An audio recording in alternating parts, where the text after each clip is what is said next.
Mais um assunto importante no nosso curso: correlação entre duas variáveis. Como sempre, começando com um exemplo.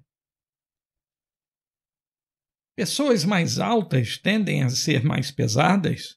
A intuição diz que sim.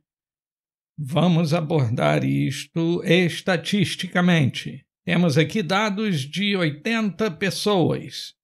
Alunos e alunas de uma turma de estatística, provavelmente, com alturas em centímetros e pesos em quilos.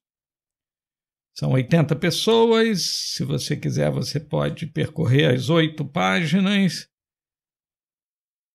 Uma maneira mais prática de visualizar esta informação é usando um gráfico de dispersão, um scatter plot. No eixo X, alturas em centímetro, no eixo Y, pesos em quilos. E, de fato, parece que à medida que você anda para a direita, ou seja, você passa para alturas maiores, as pessoas têm pesos maiores. Você pode imaginar uma reta sobreposta a estes pontos aqui. Esta reta vai ter uma inclinação positiva, vai ser uma reta crescente. Mas nós queremos calcular isto numericamente. Vamos começar fazendo o seguinte: vamos subtrair de cada peso a média dos pesos. E a mesma coisa com as alturas. Vamos subtrair de cada altura a média das alturas. Aqui tem o código R para fazer esta alteração, depois o código para gerar um novo scatterplot. Nada muda na forma do gráfico, os pontos continuam na mesma disposição. Mas agora no eixo X, em vez da altura, nós temos os desvios das alturas. Desvio é o nome técnico para a diferença entre o valor e a média. Então, em vez de ter alturas aqui, eu tenho diferenças entre alturas e a média. Estes sujeitos aqui, que aparecem na coordenada x igual a 0, são os sujeitos que têm a altura exatamente igual à média, igual à altura média de todos esses 80 indivíduos. Da mesma forma, no eixo y, os pontos que aparecem no y igual a 0 são as pessoas que têm o peso exatamente igual ao peso médio. Daqui para cima, as pessoas têm peso acima da média, daqui para baixo, peso abaixo da média destes 80 pesos, bem entendido. E nós pensamos o seguinte: se o desvio da altura e o desvio do peso têm o mesmo sinal, são ambos positivos ou ambos negativos, nós vemos que altura e peso têm uma associação positiva. Altura e peso estão ou ambos acima da média ao mesmo tempo, ou ambos abaixo da média ao mesmo tempo. Neste gráfico, as coisas ficam mais claras. De novo, desvios das alturas e desvios dos pesos. Eu coloquei estas retas tracejadas exatamente nas médias, peso médio e altura média. Os pontos em azul, aqui neste quadrante, são os pontos que correspondem a alturas acima da altura média e pesos acima do peso médio. Associação positiva. São desvios positivos de altura e desvios de peso também positivos. Estes aqui, estes outros pontos em azul deste quadrante aqui inferior esquerdo, correspondem a pesos que estão abaixo do peso médio e alturas que estão abaixo da altura média, ao mesmo tempo. Então, também é uma associação positiva. Os sinais são iguais. O desvio de peso é negativo e o desvio de altura também é negativo. Estes pontos em azul, então, sejam deste quadrante ou deste, são pontos que apresentam associação positiva entre peso e altura. E os pontos vermelhos, que são em número menor, correspondem a associações negativas. Estas pessoas aqui, 1, 2, 3, 4, 5, 6 pessoas, Elas têm pesos acima da média e alturas abaixo da média. Estas aqui têm alturas acima da média, mas pesos abaixo da média. Vamos definir, então, covariância. A ideia já é clara no nome, a covariância. Como que as variáveis variam conjuntamente. Examine o código acima, que gerou este gráfico. Em um determinado momento, nós testamos se o produto dos dois desvios é maior ou igual a zero ou menor que zero. É uma maneira prática de testar se os dois desvios têm o mesmo sinal ou não. Então, para verificar se os desvios têm o mesmo sinal ou não, basta verificar se o produto dos desvios é positivo. Se for positivo, é porque os dois desvios têm o mesmo sinal. Caso contrário, não. E mais, quanto maior for o produto dos desvios para um indivíduo, mais acima ou mais abaixo das respectivas médias os desvios vão estar, ao mesmo tempo. Ou seja, maior vai ser a associação entre as duas variáveis. Vamos escrever fórmulas, porque falando desse jeito, com muitas palavras e poucos símbolos, nós parecemos aqueles matemáticos de antigamente que não usavam notação matemática, mas faziam tudo na base do blá blá blá. O que eu estou querendo dizer é isso aqui: o produto dos desvios para o indivíduo I é a altura de I menos o valor esperado das alturas. E aí você lembra que o valor esperado é a mesma coisa que média, mas fica mais fácil escrever desse jeito, com esse E maiúsculo, vezes o peso do indivíduo I menos a média dos pesos, o produto dos desvios. Esse aqui é o desvio da altura e esse aqui é o desvio do peso do indivíduo I. Se este produto tiver sinal positivo, é porque ou os dois desvios são positivos ou os dois desvios são negativos. A altura está associada com o peso. Nós podemos calcular os produtos dos desvios para cada indivíduo I e tirar a média destes produtos. O resultado vai ser exatamente o que nós definimos como covariância. Aqui a fórmula: covariância entre altura e peso, neste conjunto de dados de 80 indivíduos, é o somatório dos produtos, dos desvios, dividido pelo número de indivíduos, N. Ou, de forma mais compacta, nós podemos perceber que somar um monte de coisa e dividir pelo número de parcelas é tirar a média. E tirar a média é a mesma coisa que calcular o valor esperado. Então, a covariância da altura e do peso é o valor esperado dos produtos dos desvios. Valor esperado deste produto aqui. Para cada indivíduo I, você vai tirar a altura, subtrair a média, etc, etc, etc. Esta covariância, que tem N no denominador, é a covariância populacional. O R, como já era de se esperar, usa N-1 no denominador, em vez de N. Isso significa que a covariância calculada pela função do R, que eu vou mostrar para vocês, é a covariância amostral. Assim como o desvio padrão amostral tinha N-1 no denominador, a covariância amostral tem N-1 no denominador. A covariância amostral serve como um estimador da covariância populacional. Nós vamos ver isso daqui a pouco. Vamos fazer este cálculo usando esta fórmula para achar a covariância. Na mão, está aqui.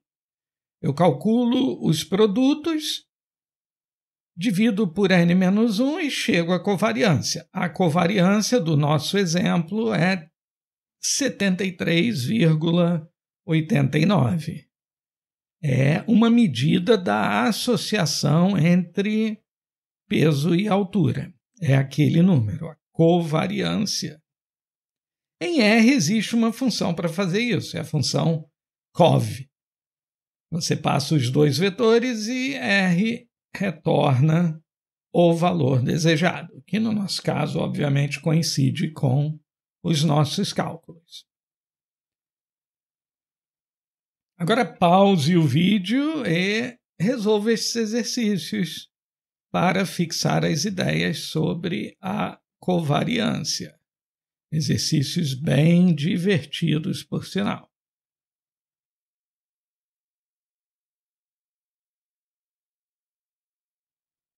Nós não vamos usar a covariância com tanta frequência assim. Na verdade, nós estamos atrás de uma coisa mais conveniente, que é a correlação.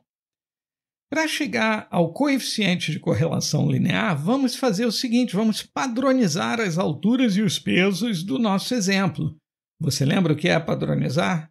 Padronizar é simplesmente subtrair a média, coisa que nós já fizemos ali em cima, e, além disso, dividir pelo desvio padrão. Nós fazemos isso, acrescentamos ao nosso conjunto de dados a altura padronizada e o peso padronizado. O R tem uma função bem conveniente para padronizar vetores, que é a função scale. Faz exatamente o que eu falei. Calcula a média do vetor, subtrai, calcula o desvio padrão e divide os valores pelo desvio padrão. Pronto. Agora, se nós construirmos mais um gráfico de dispersão, nós vamos ver que a forma dos pontos, a disposição dos pontos não mudou nada. E não era para mudar mesmo. Mas as escalas dos eixos mudaram completamente. A altura padronizada corresponde ao número de desvios padrão acima ou abaixo da média. Estes sujeitos aqui, que estão perto dessa reta vertical com x igual a 1, são sujeitos que têm a altura mais ou menos um desvio padrão, próximo de um desvio padrão, acima da média. Eu falo próximo porque não tem nenhum ponto aqui nessa reta. De novo, os caras que estão aqui na reta vertical x igual a 0 são pessoas que têm a altura igual à média. Por isso que o valor da altura padronizada é 0. E uma observação, toda vez que você calcula uma variável padronizada, o normal é chamar essa variável de z. Então, z índice A é a altura padronizada. Está aqui a forma para calcular. A altura menos o valor esperado, que é a média, sobre o desvio padrão. E z índice P é o peso padronizado. Pega essas duas variáveis e calcula a covariância entre elas. Usando a função do R, nós vamos chegar a 0,64. Um valor muito diferente da covariância. Lembra que a covariância era calculada usando os valores originais de altura e peso. Aqui o valor da covariância, quase 74. Quando nós calculamos a covariância entre duas variáveis padronizadas, nós chamamos o resultado de correlação, o coeficiente de correlação, amostral porque nós dividimos por n-1. E é muito comum chamar este coeficiente de correlação amostral de R, R minúsculo. Então, toda vez que x e y forem variáveis padronizadas, a covariância entre elas é chamada de correlação e representada por Rzinho. Alguns livros chamam o coeficiente de correlação de ρ, a letra grega que corresponde ao nosso R. O interessante e prático sobre o coeficiente de correlação é que o valor dele sempre está entre -1 e 1, inclusive, o que torna o coeficiente de correlação bem mais prático do que a covariância, porque a correlação máxima entre duas variáveis é 1. A correlação máxima possível é de 1 e a mínima possível é de -1. No nosso caso, nós tivemos 0,64, o que é um valor mais próximo de 1 do que de 0, o que indica uma correlação razoavelmente forte. Existem outras maneiras de calcular o coeficiente de correlação entre duas variáveis x e y, onde x e y não precisam ser padronizados.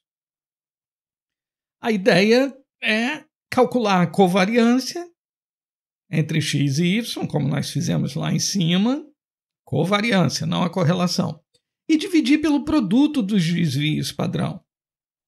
Calcular Rzinho desse jeito equivale a padronizar as variáveis e dividir por n-1. Aqui a gente está calculando a covariância, usando o n-1 no denominador e fazendo o produto dos desvios padrão, também usando o n-1 no denominador. Por isso que n-1 não aparece aqui. Uma outra fórmula aqui envolvendo os desvios, aqui em cima você tem a soma dos produtos dos desvios, e embaixo um denominador que serve para fazer com que o resultado fique entre -1 e 1. Em R, existe uma outra função, cor, que calcula a correlação entre dois vetores. No nosso exemplo, chamando essa função cor com peso e altura, e aí os valores originais, sem padronizar nada, nós chegamos ao resultado que é igual ao resultado que nós chegamos quando padronizamos as variáveis e calculamos a covariância entre elas. O valor é o mesmo. Então, covariância e correlação. A ideia é basicamente a mesma, mas a correlação é mais útil porque tem valores entre -1 e 1. E nos exercícios sobre o coeficiente de correlação, você vai ficar mais íntimo desta medida e fixar os conhecimentos. Então, é um bom momento para dar uma pausa no vídeo, ver lá o arquivo RMD, joga no seu RStudio e resolva os exercícios antes de continuar.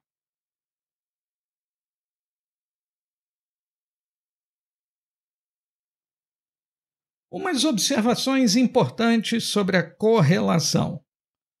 A correlação representa a associação entre as duas variáveis. Quanto mais alto o valor de R, lembrando que ele só pode chegar no máximo até 1, mais próximos a uma linha reta, os valores vão estar no gráfico de dispersão. Você vê que aqui com R 0,7, os valores estão bem próximos da reta. Já no segundo exemplo, os valores seguem uma associação positiva, quando uma variável cresce, a outra também cresce, mas os pontos estão mais espalhados. Então, o coeficiente de correlação linear é um pouco mais baixo, é 0,3, é bem mais baixo, por sinal. Um coeficiente linear igual a 0 significa que não há associação linear entre as duas variáveis. Os pontos aqui estão espalhados sem seguir nenhum padrão.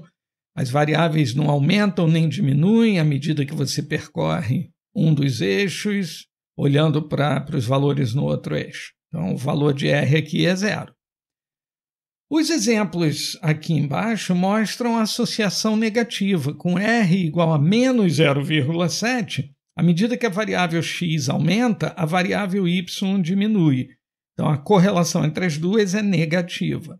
A mesma coisa aqui, mas os pontos estão mais espalhados em torno da reta, então o coeficiente de correlação tem um valor absoluto menor, 0,3, e é menos 0,3 porque a associação é negativa. E, de novo, pontos sem qualquer associação linear entre eles, variáveis. À medida que você aumenta o valor no eixo x, o valor do eixo y pode ser qualquer coisa, não tem associação entre x e y aqui. Outra observação importante, o coeficiente de correlação só mede a correlação linear entre as duas variáveis. Você vê que um valor de 1 para o R significa que os valores estão exatamente em cima de uma reta crescente. Um valor de menos 1 significa que os valores estão exatamente numa reta decrescente. E olhando aqui para a segunda linha, você vê que a inclinação da reta não é importante. Estes dados têm correlação 1, estes aqui também correlação 1, estes também correlação 1, aqui menos 1, porque as retas são decrescentes, mas a inclinação da reta entre estas três retas não importa.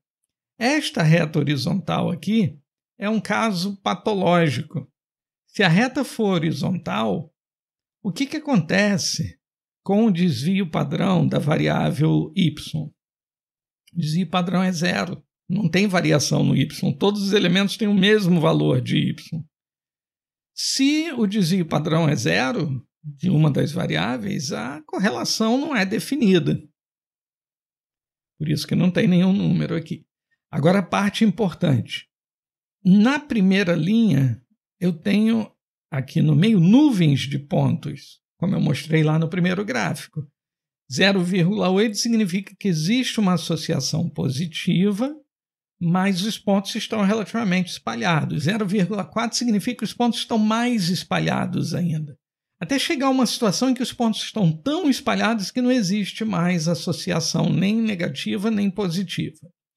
E no caso do coeficiente de correlação negativo, nós temos também associações mais fracas, pontos mais espalhados, então menos 0,4, ou associações mais fortes, menos 0,8, pontos menos espalhados, até chegar ao máximo possível, que são todos os pontos enfileirados em uma reta. E aí a correlação é menos 1, porque a reta é decrescente. Na terceira linha, os casos que a correlação linear não captura. São associações não lineares. Existem associações entre x e y aqui, mas essas associações não podem ser capturadas com uma reta. E nós temos algum tipo de onda, uma senoide, aqui temos um paralelogramo. Claramente uma variável afeta a outra. Aqui temos um sorriso, uma variável afeta a outra, mas não de forma linear. Mesma coisa nos outros casos. Nestes casos, o coeficiente de correlação pode ser zero ou pode ser algum outro valor. Nós vamos ver uns exemplos onde a associação não é linear e o coeficiente de correlação vai dar um valor diferente de zero. Moral da história: sempre visualize os dados antes de calcular as correlações, para verificar se a associação entre as variáveis realmente é linear ou não linear. Exemplos patológicos aqui. No R, nós temos o quarteto de Anscombe. Seguindo esse link aqui, você pode ler mais a respeito. São 4 conjuntos de dados com o mesmo valor de R. Esses conjuntos de dados têm muitos valores em comum, médias, desvios padrão, correlações lineares, mas as associações são muito diferentes. A ideia é você mapear x1 e y1, x2 e y2, x3 e y3, x4 e y4. Eu desenho aqui os 4 diagramas de dispersão e vejo, com x1 e y1, a relação é razoavelmente linear. Os pontos seguem mais ou menos uma reta e estão espalhados em torno da reta. O coeficiente de correlação linear é 0,82. No segundo gráfico, veja os pontos, eles seguem uma curva. A associação entre eles não é linear. Provavelmente quadrática. Isto aqui parece uma parábola com concavidade para baixo. No entanto, se você for calcular o valor do coeficiente de correlação linear, o resultado vai dar igualzinho ao do outro gráfico, 0,82. Mas, olhando para o gráfico, você percebe que este coeficiente de correlação linear é inútil, porque as duas variáveis não seguem uma associação linear. Terceiro gráfico, o perigo de outliers. este ponto aqui acaba mudando a forma da reta, a inclinação da reta e o valor do coeficiente de correlação linear. Imagine o seguinte, se este ponto estivesse exatamente aqui no lugar dele, para completar a fileira de pontos, qual seria o valor de R? Pense sobre isso. No exercício sobre correlação, agora há pouco você deve ter percebido. O que acontece se os pontos estão exatamente sobre uma reta? O que acontece com o valor de R? Certamente não é o valor de R que está aqui, porque este ponto saiu da reta, foi para longe e ele sozinho causou um estrago no coeficiente de correlação linear. Um caso mais extremo ainda de outlier. Neste quarto diagrama, todos os indivíduos têm o mesmo valor de x, com exceção de um, que é um outlier extremo. Tem um valor de x muito longe dos outros. Isto é suficiente para criar uma associação linear entre x e y e produzir um coeficiente de correlação linear de 0,82, o mesmo valor dos outros casos.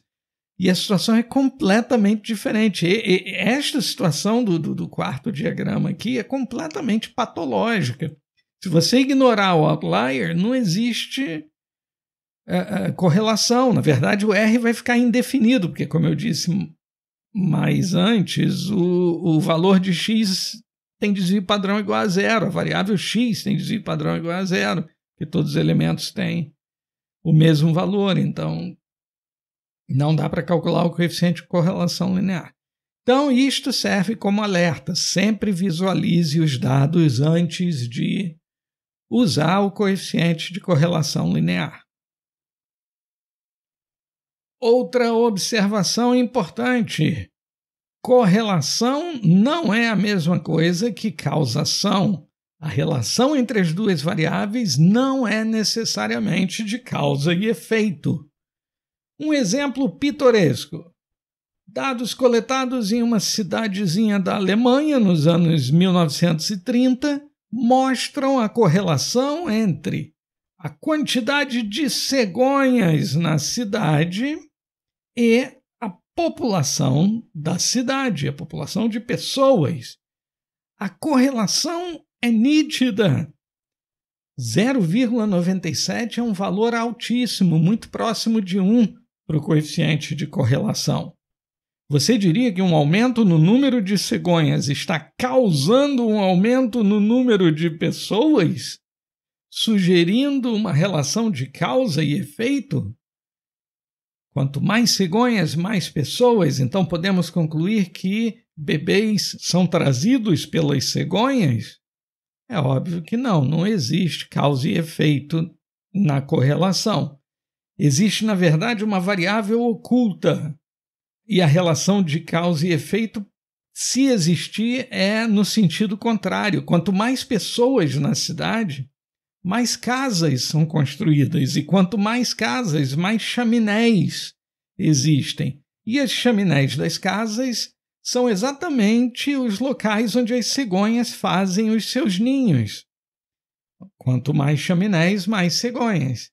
Então, muito cuidado na hora de tentar tirar conclusões de causa e efeito a partir de uma correlação. E existe um link aqui no HTML para um site mais interessante ainda, mostrando correlações espúrias. Correlações que existem, são correlações verdadeiras, mas não refletem uma relação de causa e efeito, a não ser que o mundo esteja muito mais cheio de surpresas do que você imagina. Visite e divirta-se neste site. Antes eu falei sobre o coeficiente de correlação amostral, que é o calculado pelo R, e como ele serve para estimar o coeficiente de correlação populacional. De novo, nós voltamos à ideia de inferência estatística. Eu coleto uma amostra que corresponde a 2 vetores, 2 duas variáveis, valores de duas variáveis, e tento, a partir desta amostra, tirar conclusões sobre a população. Vamos para um exemplo. Produto interno bruto e CO2. É razoável pensar que países que têm um produto interno bruto muito alto são países mais industrializados e, justamente por isso, produzem uma quantidade maior de emissões de gás carbônico. Então, nós temos aqui uma amostra de 10 países apenas. Os seus respectivos PIBs e as emissões de gás carbônico. Os PIBs em trilhões de dólares e as emissões em milhões de toneladas. Queremos estudar a correlação entre estas duas variáveis, PIB e emissões de CO2. Primeira coisa a fazer não é calcular o coeficiente de correlação linear, não. Primeira coisa a fazer é visualizar os dados para verificar se uma correlação, caso exista, é ou não linear. No eixo X, o PIB em trilhões de dólares, no eixo Y, as emissões de CO2 em milhões de toneladas.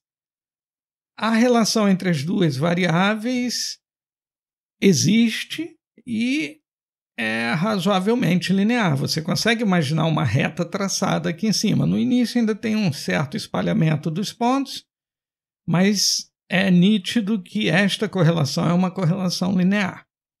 Vamos então calcular o coeficiente de relação. É amostral porque nós estamos trabalhando com esta amostra de 10 países. 91%.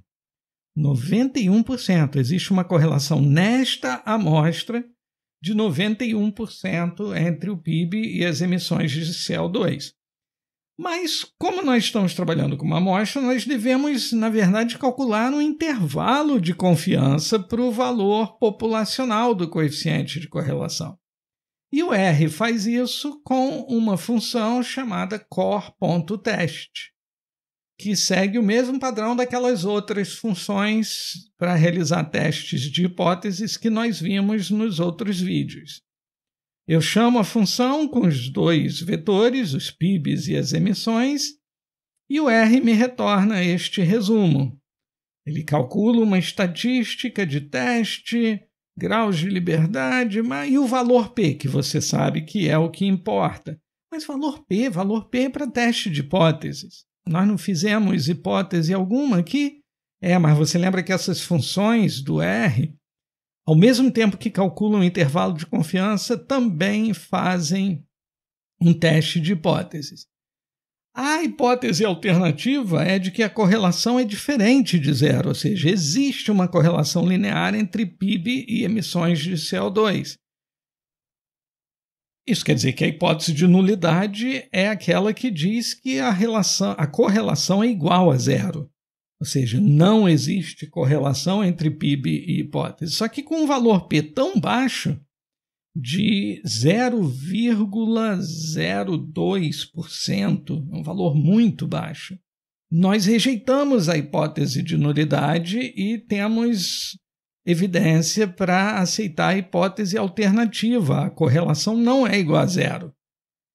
Existe uma correlação na população entre PIB e emissões de CO2. E a função calcula um intervalo de confiança para o coeficiente de correlação linear da população. O verdadeiro coeficiente de correlação linear na população está entre 0,66 e 0,98 com 95% de confiança. O default de core teste, assim como das outras funções de teste, é 95% de confiança, ou alfa igual a 0,05. E aqui, o coeficiente de correlação da amostra, que nós já havíamos calculado aqui em cima. Então, conclusão, com 95% de confiança, nós estimamos que o coeficiente de correlação populacional é capturado por este intervalo. E como zero não está no intervalo, nós rejeitamos a hipótese de nulidade de que a correlação verdadeira entre PIB e emissões de carbono é igual a zero. Então, está na hora de você fazer exercícios agora sobre esta função core.test, que faz o teste de hipótese sobre o coeficiente de correlação e que também calcula o intervalo de confiança. Então, é um bom momento para você pausar o vídeo e fazer estes exercícios.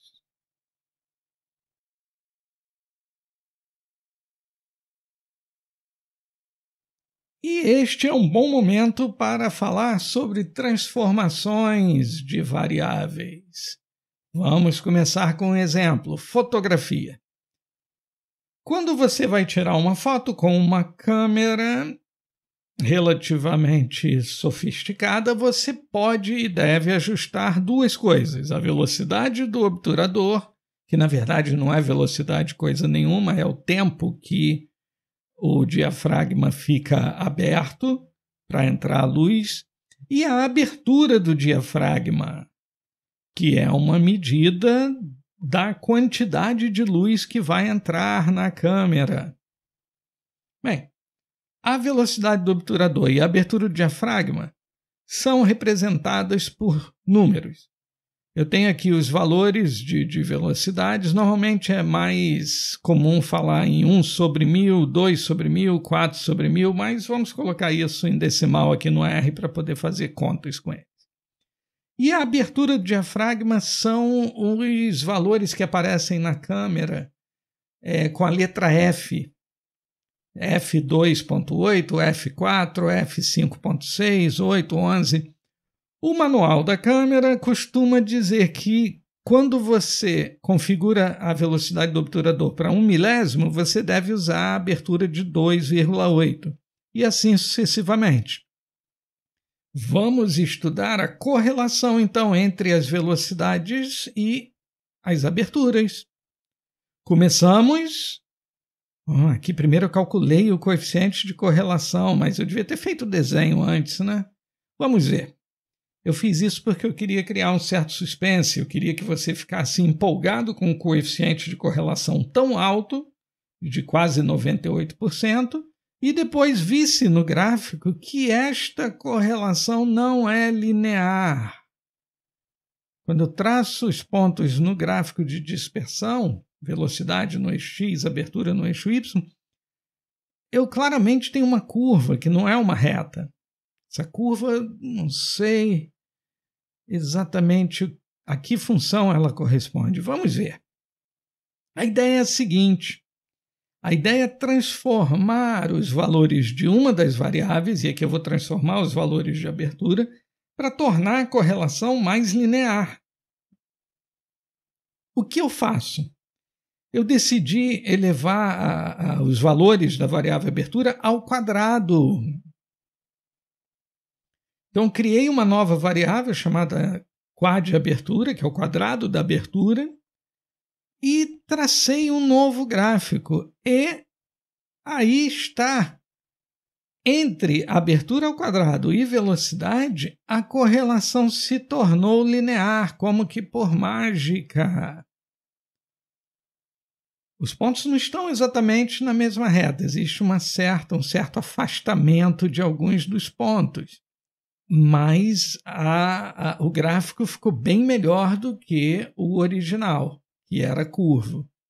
E aí você percebe como eu elevei ao quadrado a abertura para chegar a esta quase reta. A relação original era de raiz quadrada. A raiz quadrada da velocidade é que corresponde a estes pontos, alguma coisa próxima da raiz quadrada. O gráfico desta curva é o gráfico da função raiz quadrada. Elevando a abertura ao quadrado, eu chego a esta quase reta. E mais, o coeficiente de correlação aumenta mais ainda, fica em quase 1. O anterior, o original, usando os valores originais, era de 98 aproximadamente. E agora eu tenho 99 alto. E existe um motivo físico para isso. Aqueles números que medem a abertura estes números aqui, tem a ver com o diâmetro do diafragma. E a quantidade de luz que entra na câmera depende da área do círculo que corresponde ao diafragma aberto. E a área do círculo tem a ver com o quadrado do raio. Bem, isto é uma explicação física para esta transformação, mas nem sempre eu vou ter uma explicação física. Eu vou transformar variáveis com o único objetivo de tentar tornar a associação mais linear. E para que serve isso? Mais adiante, num vídeo, no futuro bem próximo, nós vamos falar de regressão linear.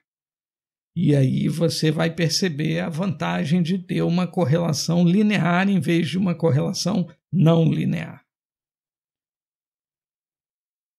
Que funções eu posso usar para transformar variáveis? Qualquer função, mas as mais usadas são normalmente a função quadrática. Normalmente é útil quando os valores originais têm uma cauda longa à esquerda ou quando os valores originais têm concavidade para baixo, que foi o nosso exemplo aqui. Concavidade para baixo, eu elevei ao quadrado, a relação ficou linear. Outra função possível, a função raiz quadrada. Pode ser útil para valores que representam contagens, a quantidade de determinados objetos. Outra função muito comum, a função logaritmo. É muito útil para valores positivos, aliás, só pode ser usada com valores positivos. Se esses valores crescem de acordo com percentagens, como salários, populações, variáveis que crescem exponencialmente. Exatamente. Quanto mais pessoas, mais rápido a população cresce. É um exemplo de crescimento exponencial. Neste caso, você vai ter uma curva no gráfico que vai corresponder a uma exponencial. Se você quiser transformar essa curva em uma coisa mais parecida com uma reta, você aplica o logaritmo. Muito cuidado, porque o logaritmo só é definido para valores positivos, não é definido para zero. Então, se tiver valores iguais a zero, pode ser necessário você acrescentar uma constante epsilon, um valor pequeno, aos valores, para que o zero não apareça e não aconteça erro. Outras funções. O recíproco da raiz quadrada, com um sinal negativo. O sinal negativo está aqui só para manter a ordenação dos valores, mas essa transformação é mais rara. Outra transformação, o inverso, 1 sobre x, com um sinal negativo para manter a ordem. Esta transformação pode ser útil para razões, como quilômetro por hora, que aí você acaba invertendo. Em vez de trabalhar com quilômetros por hora, você está trabalhando com horas por quilômetro. De novo, muito cuidado. Como o x está no denominador, você não pode ter valores iguais a zero na variável x. Então, acrescenta uma constante pequena aos valores para fugir dessa situação. O exercício pede que você aplique estas 4 funções à variável abertura do exemplo. E desenhe os gráficos, calcule correlações e tire suas conclusões. E vamos terminar com mais um exemplo. Se você for velho o suficiente, você vai lembrar da época em que Plutão era um planeta. Hoje em dia, infelizmente, Plutão não é mais um planeta. Mas eu tenho uma tabela aqui com a distância média de cada planeta e de Plutão ao Sol. E a posição do planeta na fila. Mercúrio é o mais próximo, depois Vênus, Terra, Marte, Júpiter, Saturno, Urano, Netuno e Plutão. Aqui eu tenho as distâncias em milhões de quilômetros entre o Sol e cada planeta. Calculamos o coeficiente de correlação e chegamos em 91%. Razoável, hein? Dependendo da posição do planeta, quanto maior o número do planeta na fila, maior a distância. Nada surpreendente. Mas quando você olha o gráfico, você percebe que esta correlação não é linear. Aqui os 9 planetas com suas distâncias. E aí você percebe que Plutão se encaixava no padrão, Não foi por causa da distância de Plutão até o Sol que Plutão foi eliminado do BBB dos planetas. Não foi por causa disso que Plutão deixou de ser um planeta. Vamos fazer uma transformação aqui. Na verdade, esta curva parece ser exponencial. Então, eu vou aplicar uma transformação logarítmica. Eu vou pegar as distâncias e calcular o logaritmo na base 10, mas podia ser em qualquer outra base. E agora traço um novo gráfico. Melhorou bastante. Não eliminou toda a não linearidade, mas melhorou bastante. A nova correlação passou a ser 99%, onde antes eu tinha 91%. Então está aqui um bom exemplo de aplicação da transformação logarítmica. Este gráfico se transformou neste.